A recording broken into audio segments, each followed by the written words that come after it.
Hello students, good morning. Welcome to the Bujindi School Trust Sanchale, Jainacharya Shri Achiramarji School online classes. Social Science, Standard 7, Chapter 8, Medieval Architecture. Let's continue on page number 65. Last हमने चोला dynasty से related बात की थी कि किस तरीके से उनका आर्किटेक्चर किया गया था, सल्तनत पीरियड के बारे में भी डिस्कस किया. Now our next topic is architecture of the Mughal period. A new tradition of architecture started during the Mughal era. Mughal era के टाइम पर न्यू तरीके का different style, new tradition start हुआ था और बहुत ही यूनिक आर्किटेक्चर बनाए गए थे. The monuments were constructed on high plains. जितने भी मॉन्यूमेंट्स बनाए गए थे वो ज़्यादातर ऊंची चोटी पर यानी ऊंचाई पर बनाए गए थे. जितने भी लेवल अप यूज़ किए गए थे.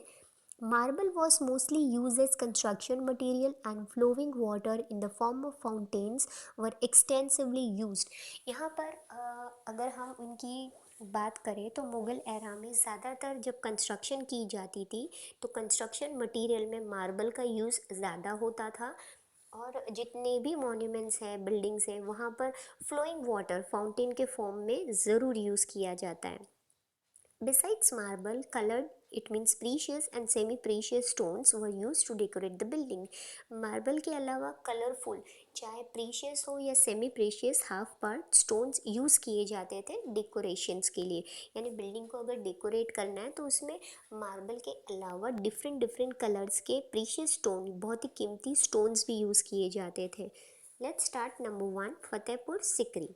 After his military victories over Chittor and Ranthambore, Akbar decided to shift his capital from Agra to new location on the Sikri ridge to honor the Sufi saint Salim Chishti. यहाँ पर हम देखेंगे कि जैसे ही अकबर ने जीत हासिल कर ली कि जब उसने मिलिट्री विक्ट्रीज़ हासिल की चित्तौड़ और रणथंभौर में, तो उसने सोचा कि उसका कैपिटल, यहाँ पर कैपिटल मीन्स जितना भी पैसा था, जितना भी मटेरियल उसके पास अवेलेबल था, उसको आगरा से उसको एक अलग लोकेशन पे शिफ्ट करना था, यानी सिकरी, फतेहपुर सिकरी पे करना था. और वो ऑनर कर रहे थे सूफ़ी जो सेंट थे सलीम चिश्ती, उनके ऑनर में वो पूरा अपना कैपिटल आगरा से सिकरी पर शिफ्ट करना चाहते थे. Here he commenced the construction of a planned walled city and constructed a series of royal palaces, courts, a mosque, private quarters and other utility buildings. यहाँ पर उन्होंने बहुत सारे कंस्ट्रक्शन किए हैं फतेहपुर सिकरी में.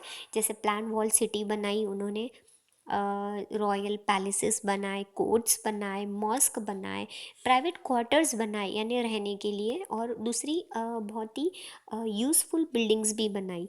ही name the city Fatehabad with Fateh means victorious. उन्होंने उसका नाम रखा, उस शहर का नाम लिखा फतेहाबाद. फतेह मीन्स क्या होता है? विक्ट्री यानी जीत हासिल करना. It was later call Fatehpur Sikri. बाद में उसको फतेहाबाद के नाम से नहीं जाना जाता था, उसको न्यू नाम मिल गया था Fatehpur Sikri. It is the one of the best preserve collections of Mughal architecture in India. बहुत ही बेस्ट कलेक्शन है जो मुग़ल आर्किटेक्चर का. अगर फतेहपुर सिकरी हम जाते हैं तो वहाँ पर हम देखते हैं कि बहुत सारे रॉयल पैलेसेस हैं, मॉस्क है, क्वार्टर्स बने हुए, बिल्डिंग्स बनी हुई है. बहुत ही अच्छी एक बेस्ट एग्जाम्पल है मुग़ल आर्किटेक्चर्स का. अब हम बात करेंगे बुलंद दरवाज़ा. You can see the picture 8.10. Buland Darwaza or the lofty gateway was built by the great Mughal Emperor Akbar at Fatehpur Sikri. Again Fatehpur Sikri पर एक बुलंद दरवाज़ा जो बहुत ही हाई है वो दरवाज़ा बनाया गया था, या आप उसको लॉफ्टी गेटवे भी बोल सकते हो, और बनाने वाले थे Akbar. Akbar built the Buland Darwaza as a victory arch to commemorate his successful Gujarat campaign. जैसे हमने देखा था कि अकबर ने गुजरात स्टेट पे अपना कब्ज़ा कर लिया था, रूलिंग सिस्टम उनका बहुत ही हाई था उस टाइम पीरियड में, तो उन्होंने विक्ट्री हासिल की थी यानी जीत हासिल की थी, तो उसको ही डेडिकेट करते हुए उन्होंने बुलंद दरवाज़ा बनवाया. The Buland Darwaza was set into the south wall of Congregational Mosque, the Jama Masjid at the Fatehpur Sikri. ये जो बुलंद दरवाज़ा है साउथ में दीवार बनाई गई है, वॉल बना गया है, वहाँ पर एक मॉस्क है जो जामा मस्जिद के नाम से जानी जाती है फतेहपुर सिकरी में.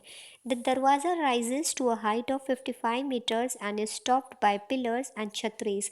जो बुलंद दरवाज़ा की जो हाइट है वो max to max 55 metres height है और उसके जो टॉप में है ज़्यादातर वहाँ पर पिलर्स बने हुए हैं और छतरीस बनी हुई है.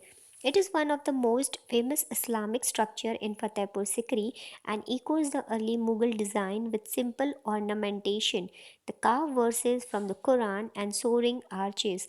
ये जो बुलंद दरवाज़ा है बहुत ही मोस्ट फेमस है, इस्लामिक स्ट्रक्चर को प्रिडिक्ट करता है, यानी इस्लाम को वो दर्शाता है. फतेहपुर सिकरी का जो बेस्ट एक है जो है बुलंद दरवाज़ा.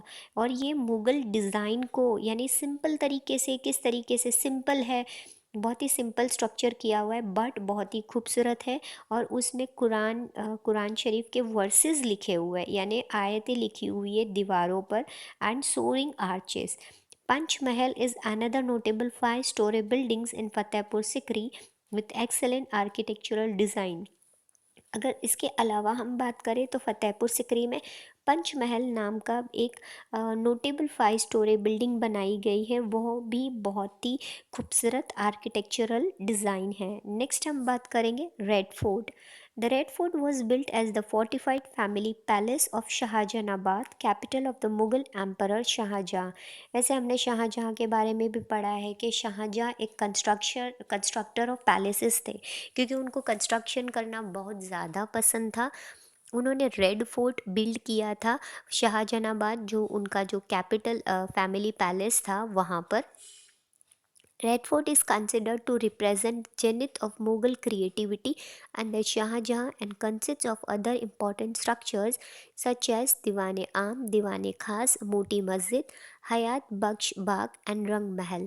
जो रेड फोर्ट है वो एक प्रेजेंट करता है मुग़ल क्रिएटिविटी, यानी मुग़ल्स किस तरीके से क्रिएटिविटी करते थे, शाहजहाँ ने बनवाया था. उसके अलावा उसके अंदर अगर इम्पॉर्टेंट स्ट्रक्चर्स देखो, कुछ खास चीज़ें, तो दीवाने आम, दीवाने खास, इट मीन्स कोर्ट होता है वो, मोटी मस्जिद, हयात बख्श बाग, बाग मीन्स गार्डन, और रंग महल.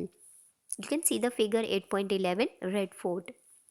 Now see page number 66. Last topic is Taj Mahal. बहुत ही वंडर ऑफ द वर्ल्ड है हमारा. The Taj Mahal is the white marble mausoleum located in Agra, Uttar Pradesh, India. Well we all know कि ताजमहल एक वाइट मार्बल से पूरा बना हुआ है जो यूपी आगरा में आता है. It was build by the Mughal emperor Shah Jahan in memory of his third wife Mumtaz Mahal. ये जो ताजमहल बनाया गया था, उनको बनाने वाले थे शाहजहाँ. उन्होंने अपनी थर्ड वाइफ मुमताज़ महल की याद में ये ताजमहल बनवाया था. Taj Mahal is regarded as the finest example of Mughal architecture and considered as one of the 7 wonders of the world. जो ताजमहल है उसको बहुत ही फाइनेस्ट यानी बहुत ही खूबसूरत एग्जाम्पल है मुग़ल आर्किटेक्चर का, और उसको 7 वंडर्स ऑफ द वर्ल्ड में गिना जाता है. The Taj Mahal is widely recognized as the jewel of Muslim art in India and one of the universally admired masterpiece of the World Heritage. जो ताज महल है उसको ज्वेल ऑफ यानी मुस्लिम art का खजाना इंडिया में, इस नाम से उसको जाना जाता है, और बहुत ही ज़्यादा खूबसूरत मास्टरपीस है जो हमारे वर्ल्ड हेरिटेज को डिपिक्ट करता है. Masons, stone cutters, inlayers, carvers, painters, calligraphers, dome builders, and other artisans were requisitionized from the whole of the empire to work on the structure. इस ताजमहल के कंस्ट्रक्शन में बहुत सारे लोगों की हेल्प लेनी पड़ी, जैसे मैसन्स को बुलाया गया, स्टोन कटर यानी पत्थरों को कुछ शेप देकर कटिंग करके उसको फिर बनाया गया. इन लेयर्स कैसे बनाने हैं, कार्वर्स उसको किस तरीके से कार्व करना है, पेंटर्स को, कैलीग्राफर्स, डोम बिल्डर्स जो उसका जो गुंबद है यानी डोम कैसे बनाना है, किस तरीके से बनाना है, उसके अलावा भी बहुत सारे आर्टिजन्स की हेल्प ली थी। पूरे होल एम्पायर में से बहुत सारे लोगों की हेल्प लेकर ये ताजमहल को बनवाया गया था। The white marble has been polish to emphasise the exquisite detailing of the carving and archways have been inlaid with semi precious stones. जो ये वाइट मार्बल को पूरा अच्छे तरीके से पॉलिश करके बहुत ही खूबसूरत तरीके से बताया गया है, ताकि हमें वो दिखाई दे कि किस तरीके से मार्बल पर किस तरीके से कार्व किया हुआ है। इसके अलावा इसके अंदर जो सेमी प्रीशियस बहुत सारे स्टोन्स यूज़ किए हैं, वो एक अलग डिपिक्ट करती है अपनी खूबसूरती। Architecture was an emblem of power. Numerous outsiders invaded India and created architectural styles reflective of their ancestral and adopted homes। अब यहाँ पर देखिए कि आर्किटेक्चर जो है एक हमारा देश का एक गर्व है, हमारा हेरिटेज है, हमारा पावर है। बहुत सारे आउटसाइडर्स जो बाहर के देश के हैं, इंडिया में आए, उन्होंने ये सब स्टाइल्स को देखा, उन्होंने एंसेंस्ट्रल स्टाइल्स को देखा और अडॉप्ट किया एज अ होम। इंडिया में भी वो उनको ये सब चीज़ें, हमारा कल्चर, हमारा हेरिटेज बहुत ही अच्छा लगता है। As a result many artist got an opportunity to showcase their talent and their skill. इस तरीके से क्या हुआ कि जितने भी बहुत सारे जो आर्टिस्ट थे, उनको अपना टैलेंट, अपना आर्ट, अपना स्किल दिखाने के लिए चांस मिला।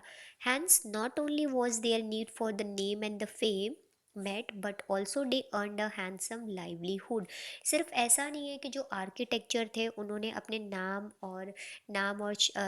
नाम करने के लिए ही ये सब चीज़ें बनाई, बट उसके अलावा उसको ये सब चीज़ें बनाने पर उनको अच्छा खासा पैसा भी मिल रहा था।